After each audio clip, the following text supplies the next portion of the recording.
Halo, assalamualaikum. Perkenalkan, nama saya Habib Fahri.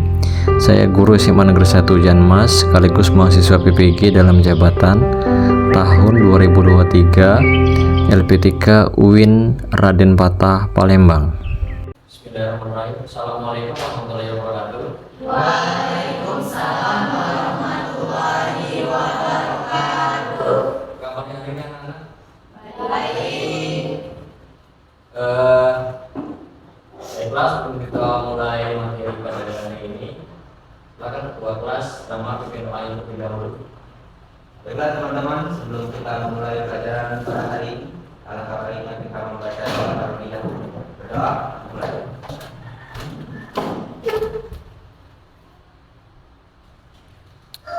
Doa selesai. Baiklah, untuk meningkatkan semangat kalian atau menuntun rasa nasionalisme, mari kita bersama-sama menyanyikan lagu nasional, yaitu Garuda Pancasila.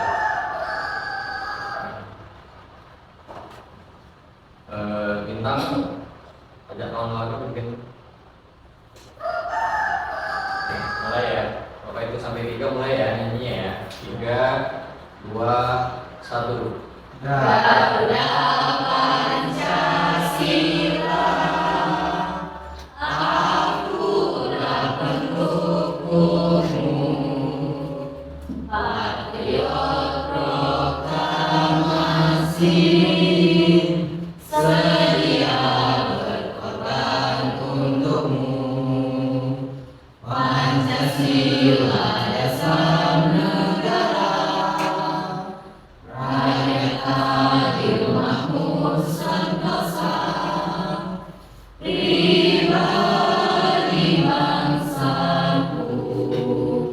Ayo maju, maju, ayo maju, maju, ayo maju, maju.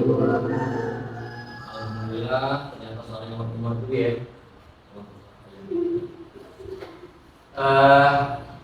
Bagaimana? Hari ini sudah siap belajarnya kan? Siap. Setelah sebelum mulai kita absen dulu terlebih dahulu. Aca, Adelia, Hadir. Airin, Hadir. Ari Kurniawan, Hadir. Armelia, Hadir. Bayu, Dania Aprilia, Hadir. Dery Saputra, Hadir. Natasha. Hadir. Kita semuanya hadir ya. Haji, kenapa lo masuk minggu kemarin? Sakit Pak. Sakit ya? Ya. Harusnya kalau sakit belum surat izin atau dari dokter, dan ada keterangannya dari tadi ya. Iya Pak. Baiklah, sebelum kita mulai materi kita pada hari ini, Bapak akan mengulang sedikit materi kita di minggu lalu, yaitu mengenai soal beriman. Di sini Bapak akan bertanya. Yang pertama itu apa pengertian dari soal beriman? Ada di antara kalian yang coba Haji? Syarul iman adalah cabang-cabang iman Pak. Cabang-cabang iman. Oke. Terus yang kedua, berapa macam soal beriman? Coba sebutkan. Ya coba baca Mas ya. 3 macam, Pak. Coba sebutkan apa saja. 1. Iman berdasarkan hati. 2. Iman berdasarkan perkataan. 3. Iman berdasarkan perbuatan. Ya, iman itu ada 3 macam, ya. Berdasarkan hati, ya. Seperti yang disampaikan oleh kawan-kawan kalian, soal beriman itu adalah cabang-cabang iman dan terdiri dari 3 macam, yaitu berdasarkan hati atau akidah, terus berdasarkan perkataan, dan yang terakhir berdasarkan perbuatan. Ya, jadi semuanya itu sesuai akidah, perkataan, dan perbuatan saling berkaitan masing-masing. Ya, baiklah, untuk mempersingkat waktu, Bapak akan sedikit menayangkan materi kita pada hari ini, yaitu mengenai sifat hidup berpoya-poya, ria, sum'ah dan takabur. Nanti Bapak akan menayangkan videonya, silahkan nanti kalian simak. Terus kalian simpulkan yang kalian anggap penting. Jelas ya? Jelas. Adapun yang akan kita bahas kali ini yaitu tentang menjalani hidup bermanfaat dengan menghindari berfoya-foya, ria, sum'ah, takabur, dan hasad. Dalam pembahasan ini meliputi yang pertama adalah menghindari sifat hidup foya-foya, dua, menghindari sifat ria dan sum'ah, tiga, menghindari sifat takabur, dan yang terakhir yang keempat menghindari sifat hasad. Sebelum kita masuk ke pembahasan, jangan lupa tekan tombol subscribe dan aktifkan lonceng notifikasinya agar tidak ketinggalan video terbaru dari channel ini. Baik, kita masuk ke pembahasan yang pertama, yaitu menghindari sifat hidup berfoya-foya. Manusia memiliki kecenderungan terhadap uang dan harta yang melimpah. Meskipun begitu, ada juga manusia yang tidak begitu tertarik dengan harta duniawi. Mereka berlaku zuhud dengan lebih mengutamakan kehidupan di akhirat. Dalam pengelolaan harta, Islam melarang perilaku israf dan tabdzir. Israf yaitu berlebih-lebihan atau melampaui batas, sedangkan tabdzir yaitu ikut boros. Berkaitan dengan perilaku israf atau sikap berlebih-lebihan atau melampaui batas, Allah SWT berfirman dalam Quran Surah Al-Furqan ayat 67. A'udzu billahi minasyaitonir rajim. Bismillahirrahmanirrahim. Walladzina idza anfaqu lam yusrifu wa lam yaqturu wa kana baina dzalika qawama. Artinya, dan termasuk hamba-hamba Tuhan yang Maha Pengasih, orang-orang yang apabila menginfakkan harta, mereka tidak berlebihan dan tidak pula dikit di antara keduanya secara baik. Quran Surah Al-Furqan ayat 67. Sedangkan perilaku tabdzir atau boros tercantum dalam Quran Surah Al-Isra ayat 26 sampai dengan 27. A'udzu billahi minasyaitonir rajim. Bismillahirrahmanirrahim. وآت ذا القربى حقه والمسكين وابن السبيل ولا تبذر تبذيرا إن المبذرين كانوا إخوان الشياطين وكان الشيطان لربه كفورا. Artinya, dan berikanlah haknya kepada kerabat dekat, juga kepada orang miskin dan orang yang dalam perjalanan. Dan janganlah kamu mengambil kebutuhan hartamu secara boros. Sesungguhnya orang-orang yang pemboros adalah saudara setan, dan setan itu sangat dekat kepada Tuhannya. Quran Surah Al-Isra ayat 26 sampai dengan 27. Berikut ini contoh perilaku israf dan tabdzir dalam hal makan dan minum. Seperti seseorang yang mengambil banyak makanan dan minuman pada suatu acara tasyakuran, ia takut tidak mendapatkan berlian tanpa sama sekali tidak mempertimbangkan dari tampuk perutnya. Akhirnya, ia pun tidak sanggup menghabiskan makanan dan minuman tersebut. Adapun contoh perilaku israf dan tabdzir dalam berbicara, diantaranya berkata-kata yang tidak penting dan tidak perlu, baik secara langsung ketika bertemu dengan lawan bicara ataupun melalui media elektronik termasuk media sosial. Kemudian contoh perilaku israf dan tabdzir dalam berpenampilan seperti memakai perhiasan emas di kedua tangan, leher, jari jemari dan kaki pada saat pertemuan warga, dan berpakaian mahal, mewah, lengkap dengan tas impor dari luar negeri. Perilaku israf dan tabdzir memiliki dampak negatif, diantaranya yaitu 1. Terlalu sibuk mengurusi kebahagiaan duniawi hingga melalaikan akhirat. Dunia diatur sebagai tempat persimpangan terakhir, padahal akhiratlah tujuan akhir kehidupan manusia. Mereka sibuk mencari kebahagiaan dunia dengan menumpuk-numpuk harta hingga melupakan hidupnya di akhirat. 2. Menimbulkan sifat iri, dengki, dan pamer. Membelanjakan harta secara berlebihan dan boros serta memamaikannya kepada orang lain akan memicu sifat iri, dengki dari orang lain, sehingga sifat ini akan memicu konflik di tengah masyarakat. 3. Dapat memicu frustasi apabila hartanya habis. Pengeluaran harta yang tidak terkontrol karena memperturutkan gengsi dan hawa nafsu akan mengakibatkan frustasi.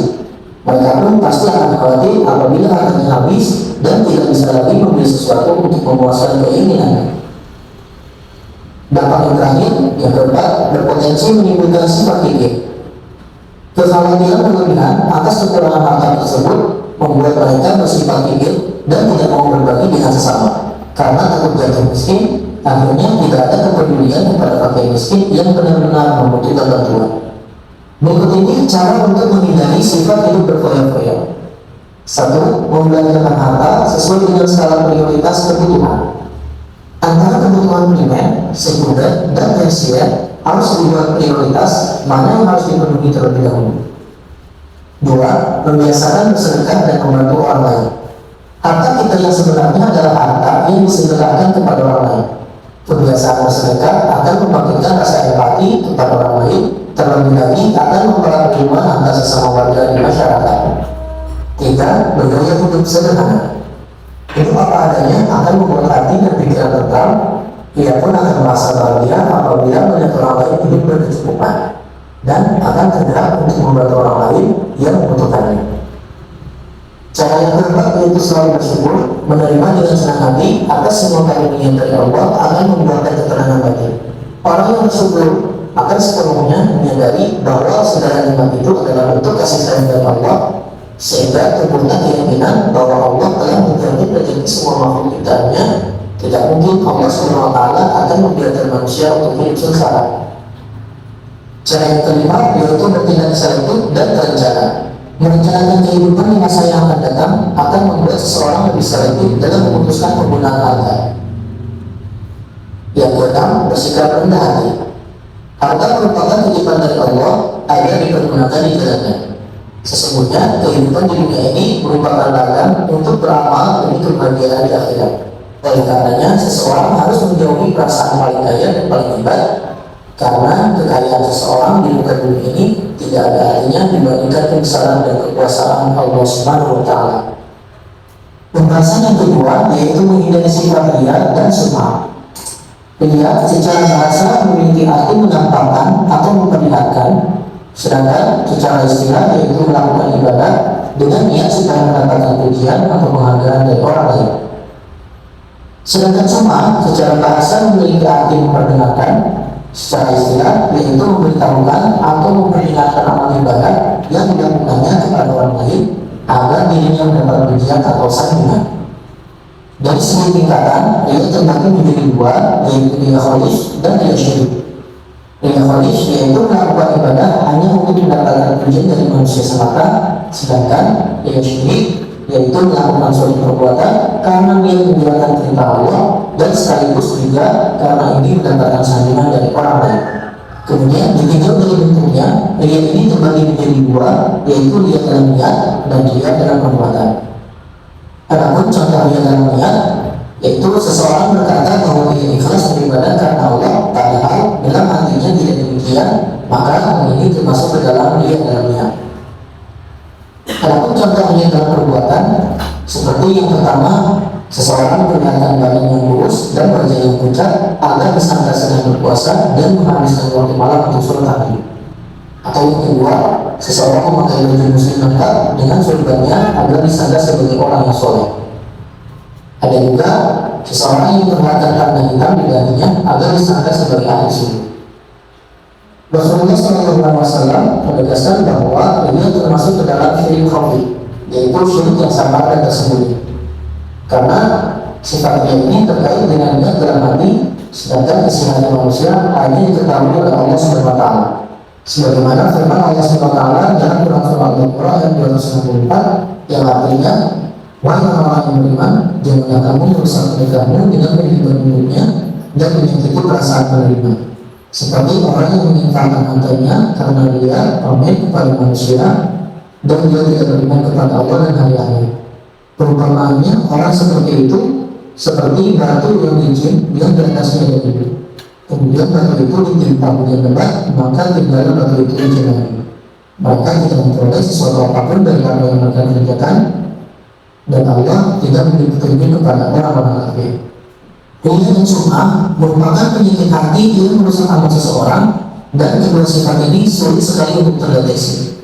Akan tetapi kita bisa mengetahui ciri-ciri seseorang yang memiliki sifat ria dan sum'ah sebagai berikut. 1. Selalu menyebut dan mengungkit amal baik yang pernah dilakukan. 2. Beramal hanya sekedar ikut-ikutan bersama dengan orang lain. 3. Malas atau enggan melakukan amal soleh apabila tidak dilihat oleh orang lain. 4. Melakukan amal kebaikan apabila sedang berada di tengah halayak ramai. 5. Amalannya selalu ingin dilihat dan didengar agar dipuji oleh orang lain. 6. Ekspresi amal berbeda karena sedang dilihat oleh orang lain atau tidak. 7. Tampak lebih rajin dan bersemangat dalam beramal saat mendapatkan sanjungan. Sebaliknya, semangatnya akan turun apabila mendapatkan cemoohan dari orang lain. Sifat ria dan sum'ah berdampak negatif bagi pelakunya dan juga masyarakat secara umum. Di antara dampak negatif tersebut yaitu: 1. Muncul rasa tidak puas atas amal yang telah dikerjakan. 2. Muncul rasa gelisah saat melakukan amal kebaikan. 3. Merusak nilai pahala dari suatu ibadah, bahkan bisa hilang sama sekali. 4. Mengurangi kepercayaan dan simpati orang lain. 5. Menyesal apabila amalnya tidak diperhatikan oleh orang lain. 6. Menimbulkan sentimen pribadi dari orang lain karena adanya perasaan iri dan dengki. Adapun cara untuk menghindari sifat ria dan sum'ah ini yaitu: 1. Meluruskan niat. Semua amal tergantung kepada niat. Apabila niatnya karena Allah SWT, maka amalnya tersebut akan diterima. Sebaliknya, apabila ada keinginan agar memuji orang lain, maka itu akan sia-sia. Oleh karena itu, sangat penting meluruskan niat terlebih dahulu sebelum melakukan amal ibadah. 2. Menyadari bahwa dirinya adalah hamba Allah SWT. Kebanyakan manusia sering melupakan nikmat yang diterima oleh Allah. Mereka beranggapan bahwa harta dan kedudukan yang diperoleh merupakan hasil kerja kerasnya. Anggapan satunya inilah yang memicu sifat ria dan sum'ah, padahal semua itu adalah amanah dan pemberian dari Allah Subhanahu wa Ta'ala. 3. Memohon pertolongan Allah Subhanahu wa Ta'ala. Manusia merupakan makhluk lemah dan penuh keterbatasan. Tak mungkin ia dapat menyelesaikan semua masalah tanpa bantuan pihak lain. Sebagai makhluk yang lemah, kita diharuskan untuk berdoa memohon pertolongan dari Allah, termasuk mohon kekuatan agar terhindar dari sifat ria dan sum'ah. 4. Memperbanyak syukur. Pada hakikatnya setiap amal ibadah yang dilakukan oleh seseorang merupakan karunia dari Allah Subhanahu wa Ta'ala. Untuk itu sudah seharusnya kita bersyukur kepada Allah. Dengan sering mengungkapkan syukur tersebut, kita tidak akan berharap mendapatkan pujian dari orang lain. Jangan sampai kita melakukan ibadah hanya karena ingin memperoleh banyak teman atau agar memperoleh jabatan tinggi. Ingatlah bahwa pujian dari manusia hanya pujian semu, bersifat sementara dan ada maksud tertentu. 5. Memperbanyak ingat kematian. Kehidupan di dunia ini hanyalah sementara, sedangkan akhirat adalah kekal abadi. Pujian dari manusia tidak punya arti apapun dan tidak mungkin menjadi sebab memperolehnya pahala dari Allah Subhanahu wa Ta'ala. Justru pujian dari manusia berpotensi membuat kita lalai dan menjerumuskan kita ke dalam api neraka. 6. Membiasakan hidup sederhana. Meskipun memiliki uang, harta melimpah, pangkat dan kedudukan tinggi, kita harus tetap hidup sederhana. Karena kesederhanaan akan membuat seseorang menjadi lebih ikhlas dalam melakukan setiap amal ibadah, sehingga pujian dari orang lain pun tidak akan berpengaruh terhadap keikhlasannya. Berikutnya pembahasan yang ketiga, yaitu menghindari sifat takabur. Takabur adalah sikap seseorang yang menunjukkan sifat sombong atau merasa lebih kuat, lebih hebat dibandingkan orang lain. Orang takabur selalu meremehkan dan merendahkan orang lain, tidak mau mengakui kehebatan dan keberhasilan orang lain, dan menolak kebenaran. Sifat takabur termasuk ke dalam penyakit hati yang sangat dibenci oleh Allah Subhanahu wa Ta'ala. Sebagaimana Allah Subhanahu wa Ta'ala berfirman dalam surah Al-A'raf ayat 40, A'udzu billahi minasyaitonir rajim. Bismillahirrahmanirrahim. Innal ladzina kadzdzabu bi ayatina wastakbaru anha la tafattahu lahum abwabus samaa'i ولا يدخلون yadkhuluna al-jannata hatta yalijal jamalu fi sammil khiyat wa kadzalika najzil mujrimin. Artinya, sesungguhnya orang-orang yang mendustakan ayat-ayat kami dan menyombongkan diri terhadapnya tidak akan dibukakan pintu-pintu langit bagi mereka, dan mereka tidak akan masuk surga sebelum mereka masuk ke dalam lubang jannah. Demikianlah kami memberi balasan kepada orang-orang yang berbuat jahat. Quran Surah Al-A'raf ayat 40. Sifat takabur akan berdampak negatif bagi kehidupan seseorang, di antaranya: 1. Dibenci oleh Allah Subhanahu wa Ta'ala dan Rasulnya. 2. Dibenci dan dijauhi oleh masyarakat. 3. Mata hatinya terkunci dari memperoleh hidayah kebenaran. 4. Mendapatkan sisa dan kehinaan di akhirat. 5. Dimasukkan ke dalam neraka. Karena sifat takabur yang sangat dibenci oleh Allah Subhanahu wa Ta'ala, maka tentunya seseorang harus berusaha sekuat tenaga untuk menghindari sifat tersebut. Berikut ini beberapa cara dalam menghindari sifat takabur, yaitu: 1. Menyadari kekurangan dan kelemahan dirinya. Setiap manusia pasti memiliki kelebihan dan kekurangan. Oleh karena itu, penting bagi kita untuk menyadari kekurangan dan kelemahan tersebut agar tidak merasa lebih hebat dari orang lain. 2. Menyadari bahwa hidup di dunia hanya sementara. Setiap kematian sudah ditentukan dan akan menjemput setiap manusia. Itu artinya kehidupan di dunia hanya sebentar dan sementara. Banyak orang yang menjadi takabur karena melupakan hal tersebut. Mereka mengira bahwa kehidupan dunia ini kekal selamanya, sehingga melupakan bekal hidup di akhirat. 3. Berusaha selalu menghargai orang lain. Sikap menghargai orang lain dapat ditumbuhkan dengan selalu berpikir positif. Kekurangan dan kelemahan seseorang bukan untuk dicaci maki, tetapi untuk dimaklumi dan dibantu sesuai kemampuan. Jika sudah mampu menghargai orang lain, maka dengan sendirinya sifat takabur pun akan hilang.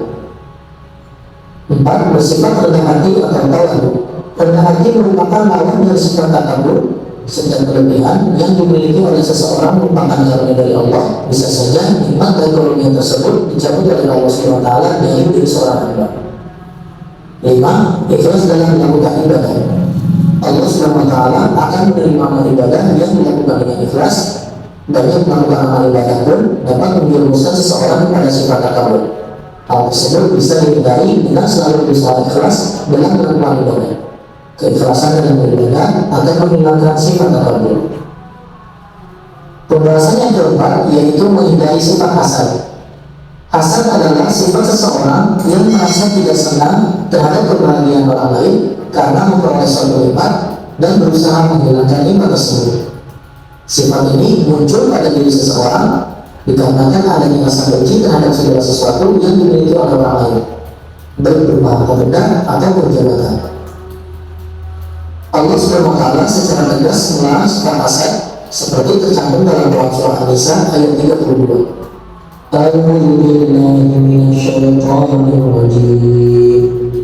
Bismillahirrahmanirrahim. ولا تتمنوا ما فضل الله به بعضكم على بعض للرجال نصيب مما اكتسبوا وللنساء نصيب مما اكتسبوا واسألوا الله من فضله إن الله كان بكل شيء عليما. Artinya, dan janganlah kamu iri hati terhadap karunia yang telah diberikan Allah kepada sebagian kamu atas sebagian yang lain. Karena bagi laki-laki ada bagian dari apa yang mereka usahakan, dan bagi perempuan pun ada bagian dari apa yang mereka usahakan. Mohonlah kepada Allah sebagian dari karunia-Nya, sungguh Allah Maha mengetahui segala sesuatu. Quran Surah An-Nisa ayat 32. Menurut Imam Ghazali, ada 3 jenis hasad yang membahayakan manusia, yaitu: 1. Mengharapkan hilangnya kenikmatan yang dimiliki orang lain dan ia mendapatkan nikmat tersebut. 2.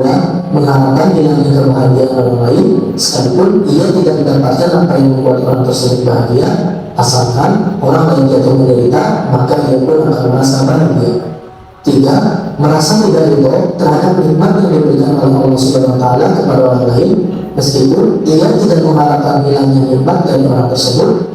Ia benci apabila orang lain dapat menyamai atau melebihi apa yang diterimanya dari Allah Subhanahu wa Ta'ala.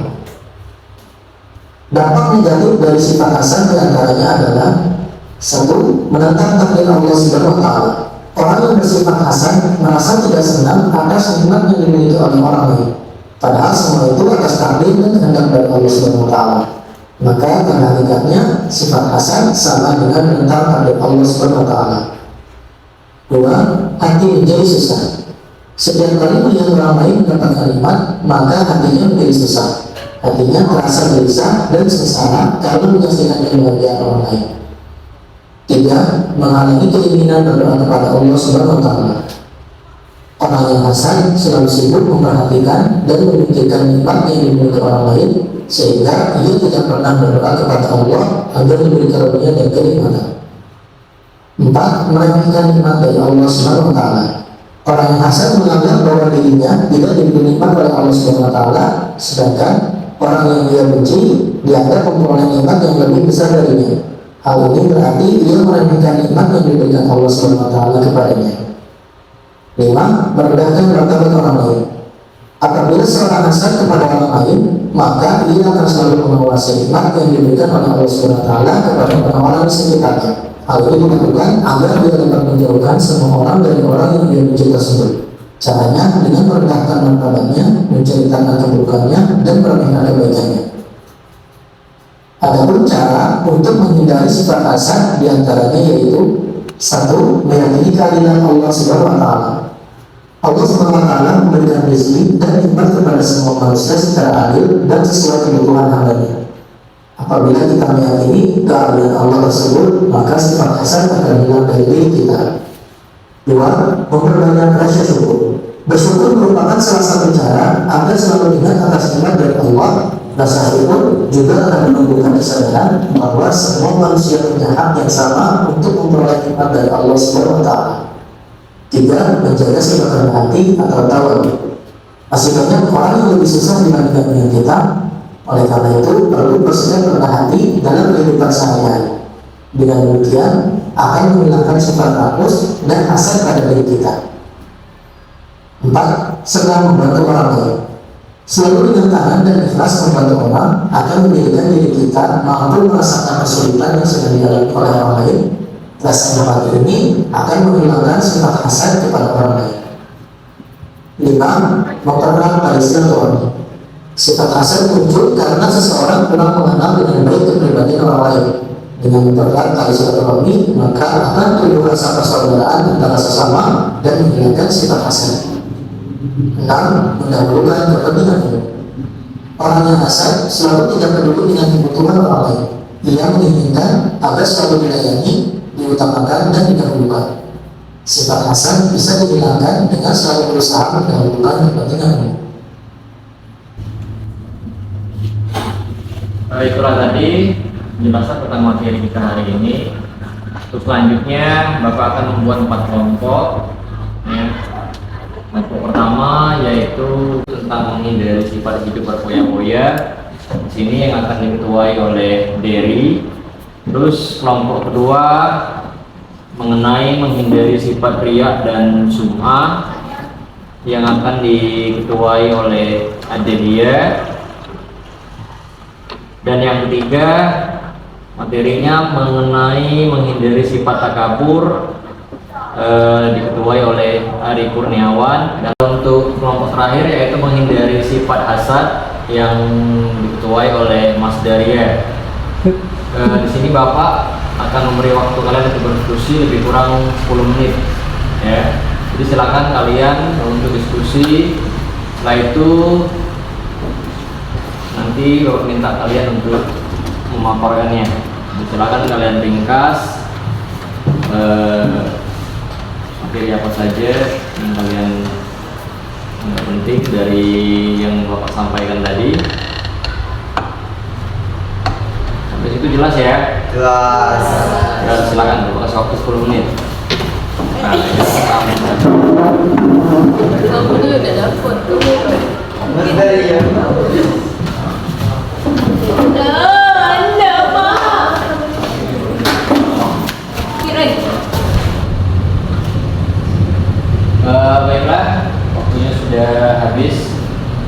kelompok mana yang sudah siap kira-kira? Saya Pak berapa? Oh, kelompok 1 ya. Di sini kelompok 1 menjawab.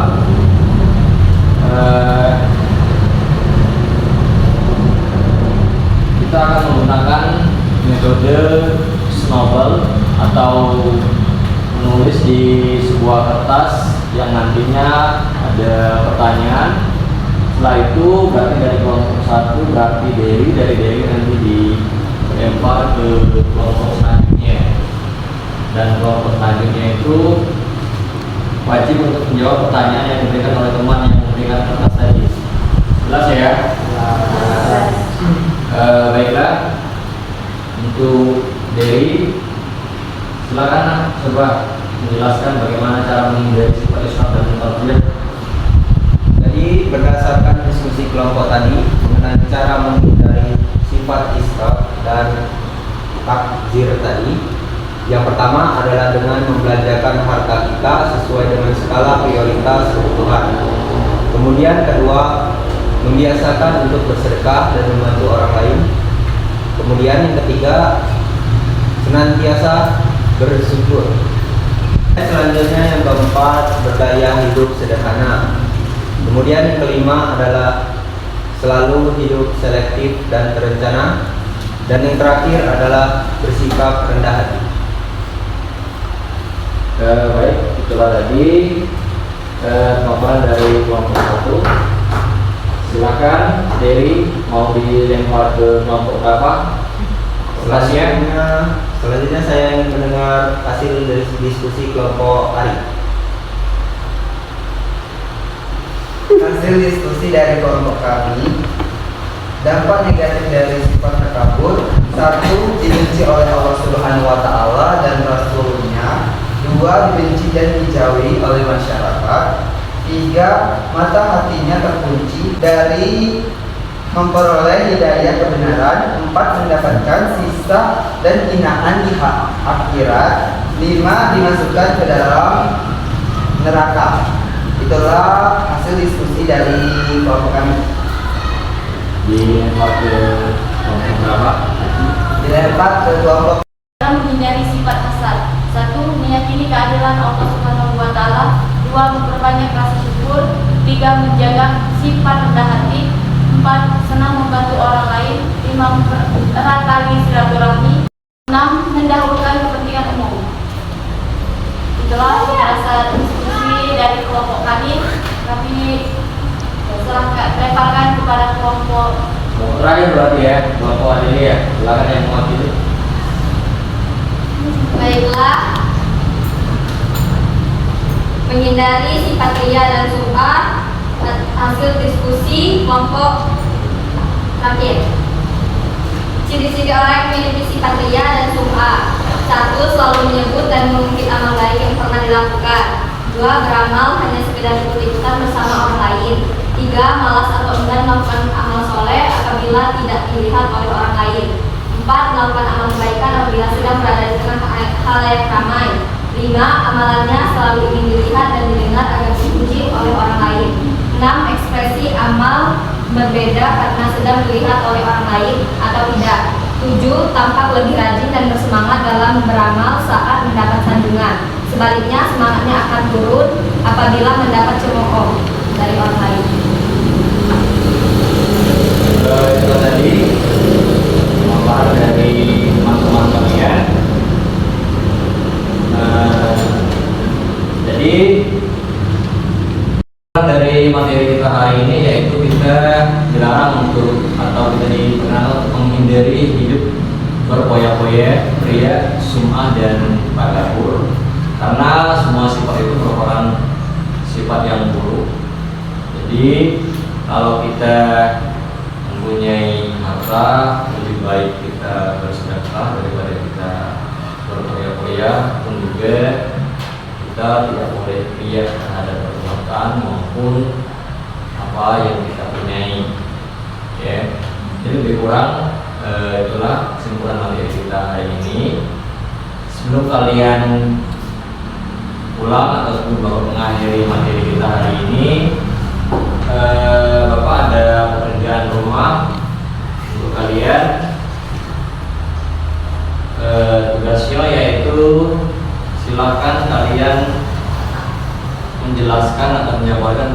tentang perilaku menjalani hidup penuh manfaat dengan menghindari berpoya-poya, ria, sum'ah, takabur dan hasad. Terus Bapak minta kalian memberikan contoh perilaku tersebut dalam hal kebaikan di lingkungan sekolah. Ya. Sampai sini paham ya tentang tugasnya ya. Terus kalian Bapak minta untuk menyimpulkan juga materi yang kita sampaikan hari ini, yang Bapak sampaikan hari ini dengan menggunakan metode metode atau peta konsep. Ya. Bapak rasa cukup pertemuan kita hari ini.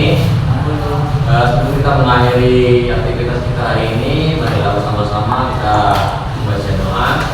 Silakan ketua kelas tutup kegiatan materi kita hari ini dengan doa. Silakan. Baiklah teman-teman, karena pembelajaran kita hari ini selesai, marilah kita membaca doa sebelum mengakhirinya. Berdoa, mulai.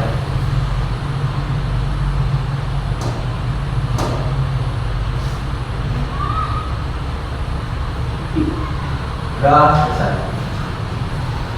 Baiklah pertemuan kita hari ini, semoga dapat banyak manfaat yang kita